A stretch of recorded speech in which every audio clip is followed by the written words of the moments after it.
¿Alguna vez te has preguntado si la ciencia, nuestra gran herramienta para entender el mundo, realmente lo está capturando todo? ¿Qué pasa si algunas de las verdades más profundas sobre la realidad están fuera de su alcance? En este podcast quiero que nos hagamos una pregunta incómoda. ¿Es la ciencia tan objetiva, completa y universal como creemos? ¿O está limitada por nuestros propios marcos de referencia y nuestros paradigmas? Antes de profundizar, quiero dejar algo claro. La ciencia es una de las herramientas más poderosas que tenemos, que hemos desarrollado como humanidad, y gracias a ella hemos alcanzado logros impresionantes, desde enviar naves al espacio, mapear el genoma humano, y básicamente no podemos voltear a ninguna parte alrededor de nosotros sin ver los avances científicos. Pero ¿realmente esto significa que es perfecta la ciencia? Y sí, porque está la electricidad, las vacunas, el internet, las computadoras, el dispositivo desde donde me ves, avances que han cambiado el curso de nuestra historia y estamos desarrollando ahora la inteligencia artificial. Pero incluso todas estas herramientas y descubrimientos tuvieron que superar décadas de dudas y resistencia antes de ser aceptados. La ciencia, aunque impresionante, no existe en el vacío, no es una fuerza independiente que flota sobre nosotros revelando verdades absolutas, es una construcción humana y está guiada por nuestras preguntas, nuestras herramientas, pero también por nuestras limitaciones y creencias. La ciencia opera dentro de paradigmas, es decir, marcos de pensamiento que determinan cómo entendemos el mundo.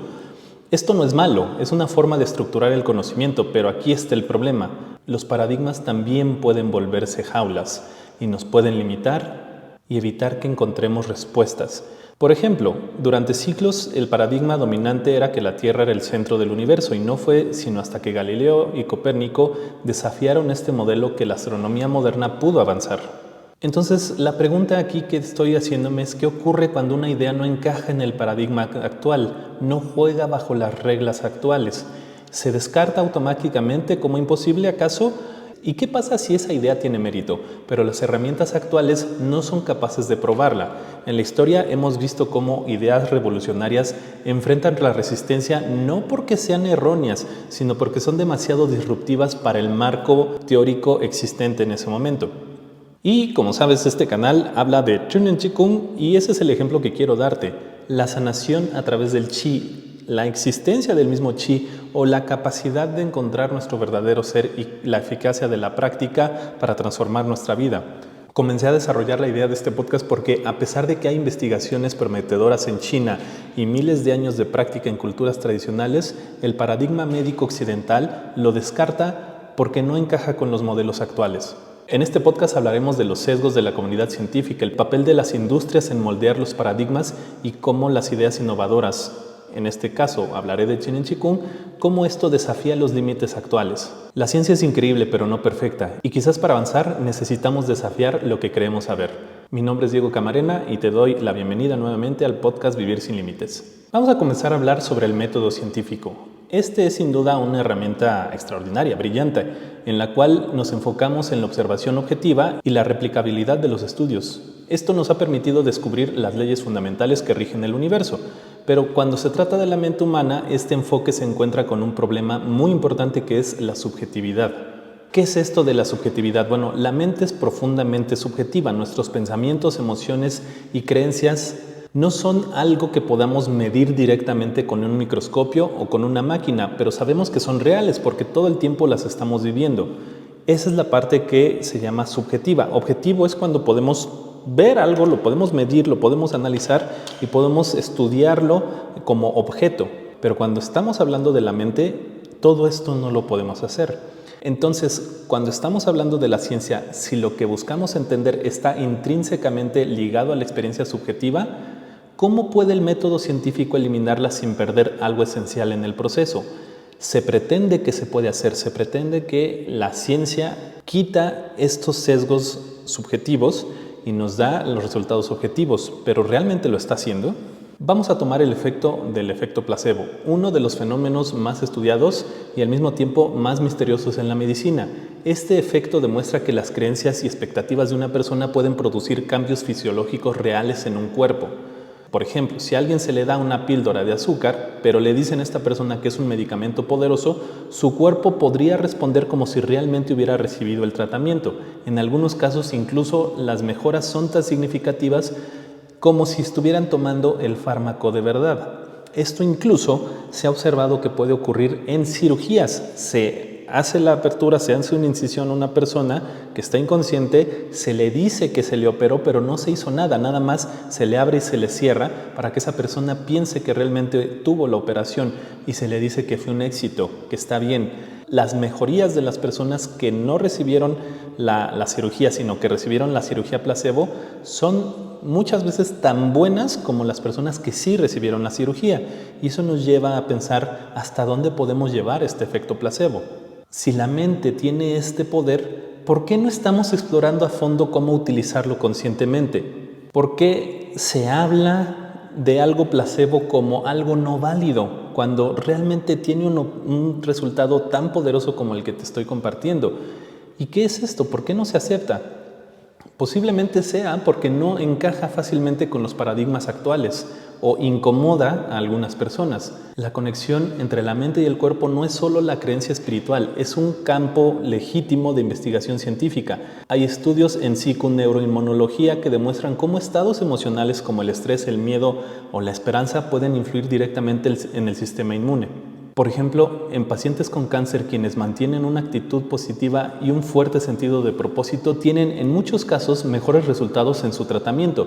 Pero aquí está el dilema: estos factores son subjetivos, no son fáciles de replicar, no son fáciles de medir y por lo tanto a menudo se descartan como una anécdota, como algo que ocurrió. Si esta persona le echó ganas, estaba contenta, lo hizo bien, pero no es algo que podamos enseñar y replicar. Y entonces tenemos un problema, el cual es que la ciencia no es capaz de estudiar estos fenómenos, sino que las herramientas y los métodos actuales no están diseñados para capturarlos, para medirlos y para replicarlos. El método científico busca eliminar precisamente esta subjetividad, pero en el caso de la mente esto significa ignorar la parte fundamental de su naturaleza. Y entonces con esto podemos entender por qué por décadas prácticas como la meditación o el mindfulness fueron vistas con escepticismo por la ciencia, como algo que podía entretener a algunas personas. Sin embargo, hoy, gracias a la neurociencia, sabemos que estas prácticas alteran la estructura y función del cerebro, pero este reconocimiento solo llegó cuando se pudieron medir con tecnología moderna. Lo que me lleva a pensar cuántos otros fenómenos estamos ignorando porque aún no tenemos las herramientas para estudiarlos. Posiblemente el problema no sea la subjetividad en sí, sino que lo estamos abordando de una manera incorrecta. En lugar de eliminarla, la ciencia podría estar buscando maneras de integrarla como una variable activa dentro de sus modelos. Imagina un enfoque científico que combina lo subjetivo y lo objetivo, que no solo mide lo observable, sino que también considera la experiencia personal como parte del fenómeno que se estudia. Esto ya está ocurriendo de hecho en campos emergentes como la neurociencia contemplativa. Si esto sigue así, tal vez no estamos tan lejos de pensar en la subjetividad como un obstáculo, sino que podríamos comenzar a verla como una oportunidad para expandir nuestra comprensión de la mente y su relación con la realidad. Y esto sería algo revolucionario en la ciencia. Y esto no es un problema nuevo. A lo largo de la historia, muchas ideas revolucionarias han enfrentado mucha resistencia, no porque fueran incorrectas, sino porque los paradigmas científicos de su tiempo no estaban preparados para aceptarlas. Quiero hablarte un momento de cómo se han rechazado históricamente ideas brillantes y después de algún tiempo se admitieron a través de los avances científicos. Ya hablamos de que la ciencia opera dentro de los paradigmas, es decir, las creencias o podríamos decir sesgos que existen. Básicamente la comunidad científica tiene una serie de creencias y todo lo que sale fuera de esas creencias, por lo general, es rechazado. Entonces, podemos entender el paradigma como un mapa. Es el que te ayuda a navegar por un territorio conocido, pero si te encuentras algo fuera del mapa, entonces lo descartas como un error o como algo que simplemente no existe. ¿Y qué es lo que ocurre por lo general cuando alguien se sale del paradigma, cuando alguien empieza a pensar de maneras diferentes? La respuesta históricamente ha sido resistencia, rechazo o incluso persecución. Otro ejemplo muy fácil de entender es en el siglo XX la física clásica basada en las leyes de Newton. Parecía tener todas las respuestas, las ideas que él había desarrollado, pero después llegan los científicos como Max Planck, Albert Einstein, quienes descubren comportamientos de la materia y la energía que desafian todo lo que se entendía o lo que se sabía en este momento. Cuando propusieron los conceptos como la dualidad de la onda-partícula o el entrelazamiento cuántico, muchos científicos los consideraron absurdos. Incluso Einstein, quien ayudó a desarrollar estas ideas, se resistió a algunas de sus implicaciones, diciendo: Dios no juega los dados con el universo. Hoy la mecánica cuántica es una de las teorías más exitosas de la física, pero solo se aceptó tras décadas de resistencia y debate. Y esta resistencia a las ideas no solo está retrasando el avance del conocimiento, sino que también puede tener un costo humano. Pensemos, por ejemplo, en las áreas como la medicina, donde la demora en aceptar nuevas prácticas o enfoques puede significar la pérdida de vidas. En el siglo XIX, el médico húngaro Ignaz Semmelweis propuso que lavarse las manos podía reducir las muertes por infecciones hospitalarias. Sus colegas lo ridiculizaron porque la idea de que los médicos podrían ser responsables de transmitir enfermedades no encajaba con el paradigma médico de la época. Semmelweis murió antes de que su propuesta fuera aceptada, pero hoy sabemos que él tenía razón. Y este ejemplo para mí es importante porque eso me lleva a preguntarme, ¿podría el chi o la emisión de energía ser una de esas ideas revolucionarias que enfrenta resistencia porque simplemente no encaja con el paradigma actual, aun cuando se puede ver y se puede demostrar, se han hecho investigaciones de las cuales te voy a hablar más adelante, pero que es actualmente imposible que sean aceptadas, y también te diré por qué. Y para mí es muy evidente darme cuenta de que cuando se habla del chi, la energía y todo esto que viene de Oriente como algo científico, por lo general tiene mucha resistencia. Y es que, como lo mencioné, el chi desafía los modelos dominantes. De entrada no tenemos herramientas para medirlo de manera consistente y eso hace que muchos lo descarten. Y algunas personas pensarían que es tan simple como que se hagan estudios y se presenten los resultados, pero no es tan sencillo. No solo por los paradigmas actuales, sino porque hay una influencia cultural, económica y social que está relacionada con que se acepte todo esto. Y ya no digamos que se acepte, sino que se estudie de manera seria. Y muchas veces estamos hablando de la ciencia como un ente, pero en realidad tenemos que entender que la ciencia lo hacen personas. Por lo tanto, es importante empezar a entender que la ciencia no avanza en línea recta, opera dentro de los paradigmas que hablamos. Y esos definen qué es válido estudiar, cómo hacerlo y qué herramientas se utilizan, cuándo se considera válido algo. De la misma manera que en su momento no teníamos las herramientas para estudiar a la mente, hoy no tenemos las herramientas para estudiar el chi, pero sí podemos medir sus efectos. Sin embargo, para que un fenómeno sea aceptado por la ciencia moderna necesita cumplir ciertos criterios. Debe ser medible, replicable, explicable dentro de los marcos existentes, y aquí es donde el chi tiene muchas dificultades, porque el chi no es algo que podamos observar directamente con máquinas. Lo podemos hacer los seres humanos, pero nuevamente, como esto es subjetivo, no se considera válido. Entonces, solo si podemos medirlo con máquinas, así como medimos un electrón, pues lo vamos a aceptar, pero no existen dispositivos para medir el chi, por lo cual es extremadamente difícil aceptarlo dentro de la ciencia.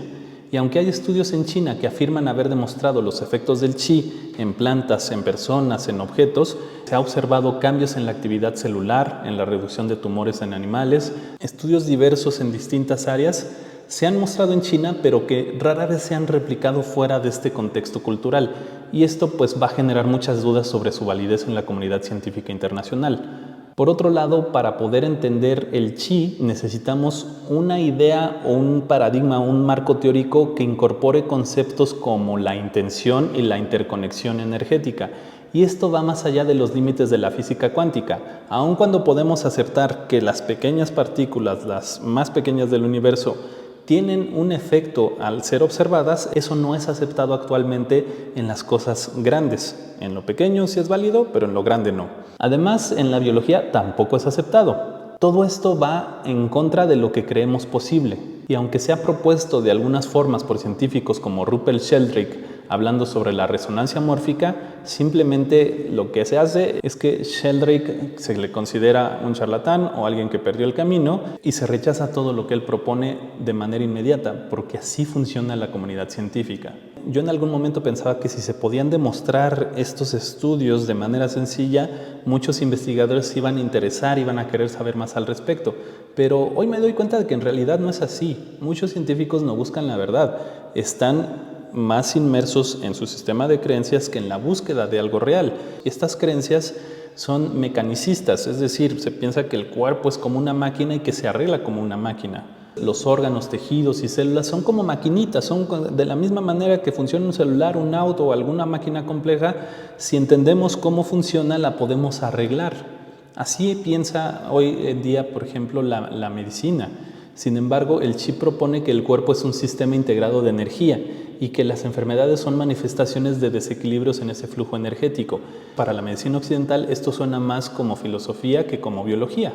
Ya el simple hecho de presentar al cuerpo como algo completamente distinto a lo que estamos aceptando y que se nos está enseñando en las escuelas, provoca que los resultados clínicos positivos de prácticas como Yin y Qigong sean descartados y considerados solo como efecto placebo, coincidencia o anecdóticos, porque incomodan mucho a la comunidad científica actualmente.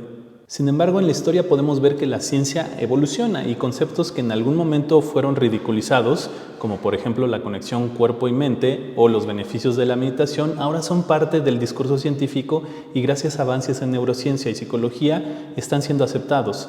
Entonces, realmente yo creo que en algún momento el chi podría seguir un camino similar, pero aún estamos lejos porque hay un camino largo por recorrer. Y uno de los grandes retos para poder avanzar es que no tenemos herramientas para poder medir el chi. Sin embargo, el Dr. Pan, quien creó la técnica de Yin y Qigong, propone algo muy revolucionario, y es que las mismas personas se conviertan en su propio laboratorio, experimento y investigador, porque en cierta medida no necesitamos de las herramientas externas para validar el chi, sino que ya contamos con un instrumento perfecto para medir y experimentar con estas teorías que somos nosotros mismos y nuestra conciencia. Por lo tanto, cada práctica es una oportunidad para observar los efectos del chi en nuestra mente, cuerpo y energía, desde los cambios de salud física hasta transformaciones emocionales. Todos los practicantes podemos experimentar directamente los postulados del Dr. Pan. Por supuesto, ese enfoque no cumple con los estándares actuales de la ciencia, porque la subjetividad de estas experiencias hace que sean descartadas como anécdotas. Pero esto tampoco las invalida, sino que sigue abriendo la posibilidad de que el ser humano podría ser una herramienta o podría ser esa herramienta que nos ayuda a entender la ciencia de otra manera completamente distinta. Sin embargo, aunque yo le he planteado esto a investigadores y a médicos, por lo general lo rechazan. Les incomoda mucho siquiera considerarlo como una posibilidad, pero no solo los incomoda a ellos, también incomoda a otros intereses económicos, porque la ciencia moderna en teoría busca la verdad, pero en la práctica está profundamente influenciada por intereses políticos y económicos. Siempre hay alguien que financia una investigación, y esto no es una crítica a la ciencia en sí, sino una observación sobre cómo funciona en el mundo real. La ciencia no es un ente pensante, la ciencia la hacen las personas. ¿Y qué pasa entonces cuando lo que es rentable no necesariamente es lo mejor para la humanidad? ¿Cuántas investigaciones son rechazadas no porque sean incorrectas, sino porque amenazan los modelos de negocio establecidos? Y ejemplos de esto hay muchísimos. Por ejemplo, la farmacéutica. Este sector ha logrado asombrosos avances en el desarrollo de antibióticos y vacunas, pero también enfrenta muchas críticas legítimas por su enfoque de tratamiento de síntomas en lugar de abordar las causas de las enfermedades. Y por supuesto que toda esta industria rechaza y hace presión para que no se acepte la sanación energética, como la emisión del chi, como una herramienta para sanar, porque esto, si llega a ser efectivo y previene enfermedades y equilibra la energía del cuerpo, no es fácilmente monetizable y reduce el incentivo para investigarlo. ¿Quién quiere investigar eso si va a provocar pérdidas de dinero? Y por otro lado, está en la industria que promueve cosas que no son saludables, como la crisis de los opioides en Estados Unidos, donde se anteponen las ganancias a la salud pública. Por ejemplo, Purdue Pharma promovió el Oxycontin como seguro y no adictivo basándose en estudios cuestionables, lo que resultó en una epidemia de adicción. Y si estas mismas fuerzas económicas están moldeando lo que aceptamos como ciencia válida, ¿qué innovaciones o descubrimientos estamos ignorando porque no generan ganancias inmediatas? Otro ejemplo de esto es la industria alimentaria. No está exenta de influencias problemáticas en la ciencia. Por décadas, esta industria ha moldeado las recomendaciones de nutrición que priorizan sus intereses comerciales sobre la salud pública. Recientemente yo tuve la experiencia de experimentar en mi cuerpo porque me encuentro con muchas recomendaciones de alimentación y me doy cuenta de que no todas están basadas en el interés de que a mí me vaya mejor, sino en el interés de venderme más productos como corredor para que esté consumiendo carbohidratos mientras corro, diciéndome que es la mejor manera de hacerlo. Pero figuras como Tim Noakes o Phil Maffetone han demostrado que las grasas pueden ser una fuente de energía más eficiente para los corredores de larga distancia, pero me tomó mucho tiempo y mucho trabajo poder llegar a esta información.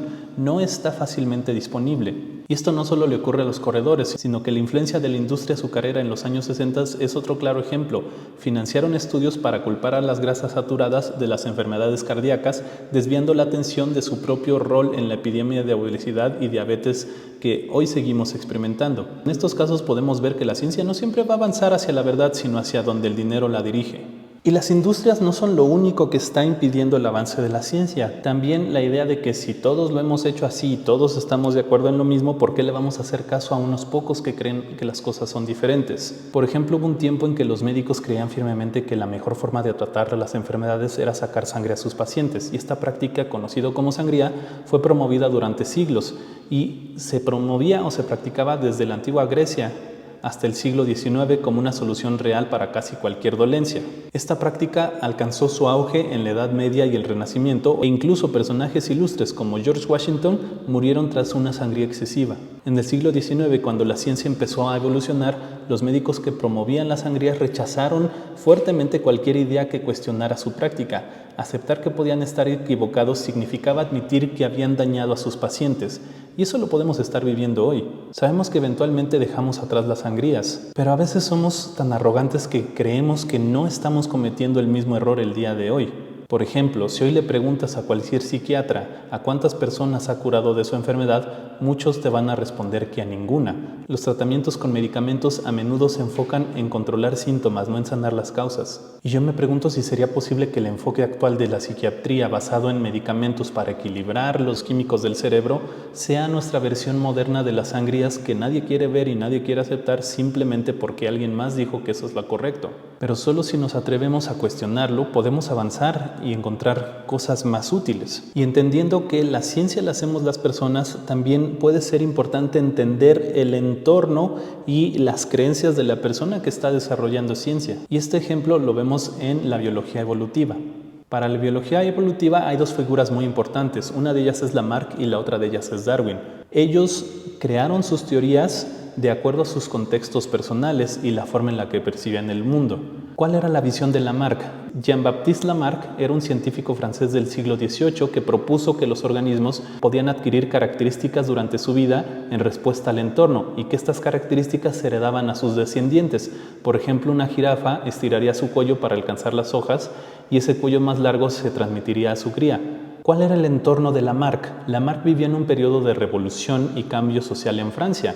Era contemporáneo de Napoleón. Y el ver ese entorno lo llevó a ver la evolución como un proceso de mejora progresiva y adaptable, la cooperación entre las personas y la herencia a las siguientes generaciones. De hecho, sus teorías hoy las podemos comprobar sabiendo que hoy hay muchos elefantes que están naciendo sin colmillos. La mayoría están naciendo sin colmillos porque las generaciones anteriores están heredando a sus crías la idea de que te pueden matar por tener colmillos. Solo por tus colmillos te van a matar. ¿Cuál es la solución? No desarrolles los colmillos. Lamarck estaba mucho más cerca de cómo funciona la evolución. Sin embargo, en la escuela nos enseñaron a Darwin como el correcto y a Lamarck como el incorrecto. ¿Cuál era la visión de Darwin entonces? Darwin desarrolló la teoría de la selección natural, propuso que los organismos mejor adaptados a su entorno sobrevivían y se reproducían, mientras que los menos adaptados desaparecían.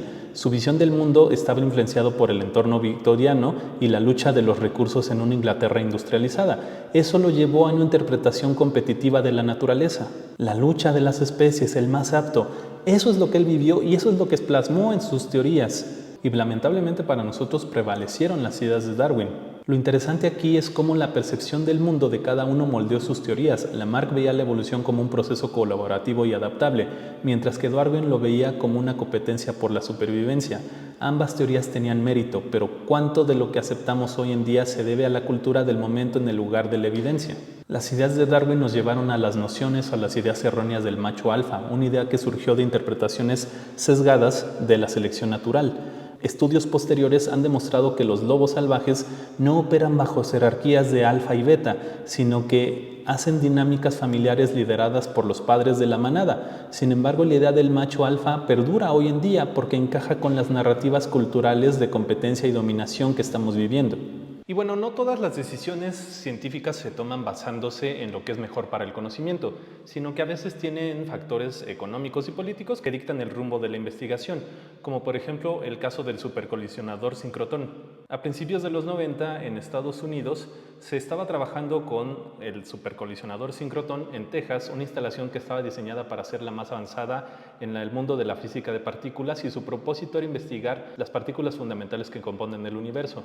Sin embargo, en 1993, después de haber gastado $2.000 millones, el Congreso de los Estados Unidos canceló el proyecto debido a que su costo era muy alto, y esto permitió que el gran colisionador de hadrones en Europa asumiera el liderazgo en la física de partículas. Esta cancelación no se debió a una falta de mérito científico, sino a consideraciones económicas y políticas. Muchas cosas no se hacen porque el presupuesto no se aprueba, aun cuando puede traernos el conocimiento de la verdad o el entendimiento del universo. No necesariamente vamos a invertir en eso, porque quien invierte en eso tiene que ver claramente cómo va a ganar dinero de ello, y si no lo puede ver claramente, no lo va a hacer. Por lo tanto, hay muchos descubrimientos hoy en día que no se realizan simplemente porque no son rentables o porque no encajan en los intereses de alguien más. Y por esta razón, aunque durante siglos la ciencia fue vista como la herramienta imparcial para descubrir la verdad, en las últimas décadas hemos visto una fuerte desconfianza ante las instituciones científicas.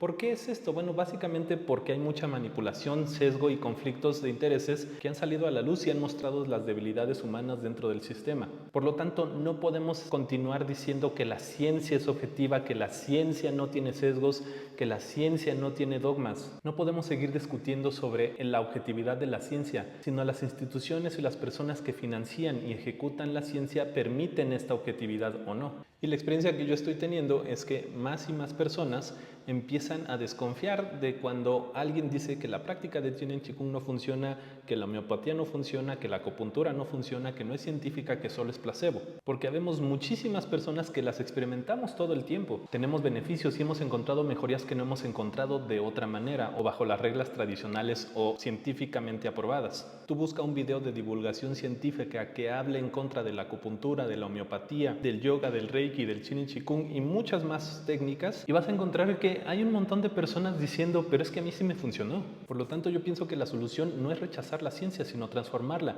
Necesitamos un sistema que fomente la transparencia, que se libere de los intereses corporativos y que esté dispuesto a cuestionar incluso sus propios sesgos o paradigmas. En un mundo ideal, las investigaciones deberían de estar financiadas independientemente y descentralizadas. Deberíamos de asegurarnos de que los resultados negativos de los estudios también se publiquen y ampliar la apertura de la ciencia a enfoques holísticos e integradores, como en la práctica de Jin Chikung. Porque la confianza en la ciencia no se va a restaurar con declaraciones, no se va a restaurar con debates, no importa cuántas veces las personas digan que el estudio científico dice algo, sino que si hay acciones que demuestran que la prioridad es la búsqueda de la verdad, y no la ganancia, y no los intereses personales, no las creencias y la mente cerrada de algunas personas, entonces así sí podemos restaurar la confianza en el método científico.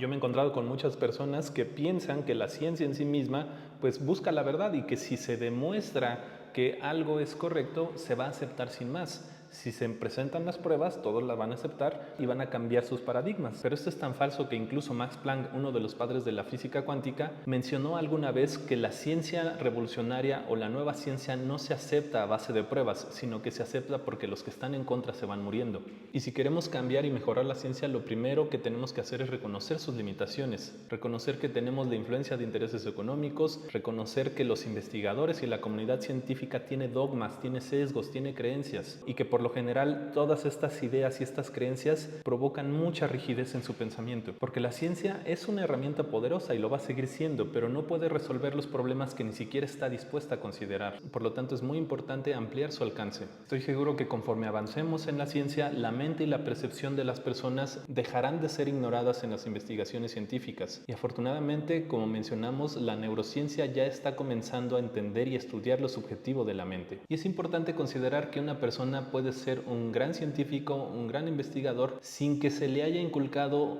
el pensamiento crítico o sin que lo hayas desarrollado correctamente. En la enseñanza de la ciencia debería de incluirse lecciones sobre cómo identificar y cuestionar los sesgos, tanto propios como los del sistema. Y eso evitaría que las personas que constantemente evitan que aparezca la nueva ciencia estén abiertos a que constantemente se está demostrando que lo que hace poco creíamos tiene formas nuevas de entenderse. Es importante entender que las personas nos basamos en las creencias, pero no porque alguien se dedica a la investigación científica y hace estudios y tiene resultados, se liberó de las creencias. Esto en sí mismo es una creencia. Eso provoca un ego y eso provoca que las personas dejen de considerar otras cosas como válidas. En la Facultad de Ciencias, donde mi padre obtuvo su doctorado, se acostumbraba a decirle a las personas cuando recibían su doctorado que recuerden que lo doctor no quita lo tonto.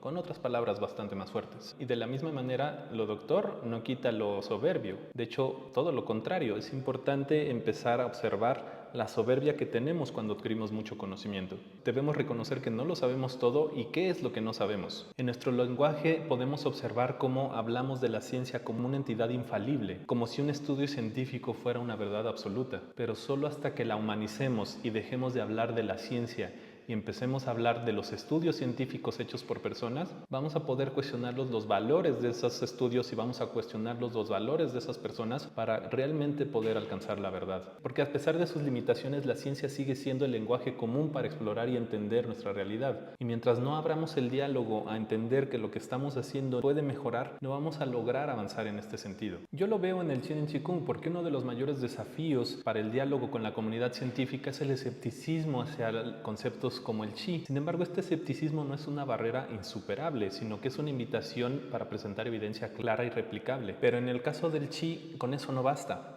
Porque a pesar de que se puede hacer la investigación, se puede presentar y se puede reproducir, la teoría del por qué pasan los fenómenos que podemos observar a través de emitir chi son inexplicables bajo el marco teórico occidental. Y si algún día cambia ese marco teórico sería una hazaña inmensa, pero la única forma de dar un paso hacia allá es abrir el diálogo, darnos cuenta de que se puede aprender mucho bajo esta forma de pensamiento. Y esto ocurre constantemente. Las personas que aprenden Chinen Chikung no son personas incultas, no son personas tontas. Dentro de las personas que practican Chinen Chikung hay personas con doctorados en física, en biología, con todo tipo de especialidades médicas, en matemáticas, en historia, en filosofía. De todas las áreas hay personas que se dan cuenta de que podemos ir mucho más allá. Y estoy seguro que conforme más y más personas se abran a esto, se darán cuenta de que la ciencia tiene mucho que ofrecer al Chinen Chikung y el Chinen Chikung tiene mucho que ofrecer a la ciencia. A los científicos que nos escuchan los invito a explorar estas ideas con curiosidad y rigor. No pedimos que acepten todo, sino que consideren la posibilidad de que haya más en el universo de lo que actualmente podemos medir. Y a los practicantes los invito a ser pacientes y a estar abiertos al proceso científico. No se trata de convencer a nadie, sino de contribuir al conocimiento colectivo. Espero haber sido lo más claro posible en este camino que me llevó a cuestionar, reflexionar y abrirme sobre nuevas posibilidades y cómo podría ser la ciencia. Como te mencioné antes, quería hablarte sobre investigaciones que se han hecho relacionadas con Chinen Chikung. Sí existen investigaciones muy serias al respecto que se están haciendo cada vez más rigurosas, más detalladas, más alineadas a las reglas del método científico occidental. Esto empezó desde los años 90 y desde el 91 hasta el 94 se realizaron alrededor de 4,000 investigaciones que se publicaron en China respecto a Chinen Chikung. Después de eso hubo una interrupción, pero hoy en día hay centros de investigación en ciudades como Xi'an o Anyang donde siguen haciendo este tipo de investigaciones. De las investigaciones que se hicieron del 91 al 94, se hizo una compilación de las investigaciones más destacadas en un libro que se vendía y se compartía abiertamente en esa época, pero a través de los cambios políticos y las regulaciones nuevas por el gobierno chino se prohibió su impresión y su venta. Hoy en día la única manera de conseguir este libro de compilación de investigaciones en China es comprárselo a alguien que lo tenía y lo quiere vender. Yo tuve la fortuna de conseguir uno de estos libros, por lo cual pienso que es posible que sea el único libro en México de este tipo. Traducirlo no solo no es cosa fácil, sino que es muy delicado. Y aunque no está dentro de mis proyectos próximos hacer público el contenido completo de ese libro, sí me gustaría terminar compartiéndote un poco de las cosas que he podido traducir a través de la inteligencia artificial. Quiero compartirte un par de estudios que me llamaron la atención. Uno de ellos se centra en cómo la emisión del chi puede influir en el flujo de la microcirculación en el cerebro en los ratones. En esta investigación, los investigadores aplicaron técnicas como el uso de un láser Doppler para medir el flujo sanguíneo del cerebro en ratones. Los resultados sugieren que la emisión del chi realizada por un practicante practicante experimentado podría mejorar el flujo microcirculatorio en condiciones experimentales específicas. En este estudio se observaron ratones con una microcirculación cerebral deteriorada inducida,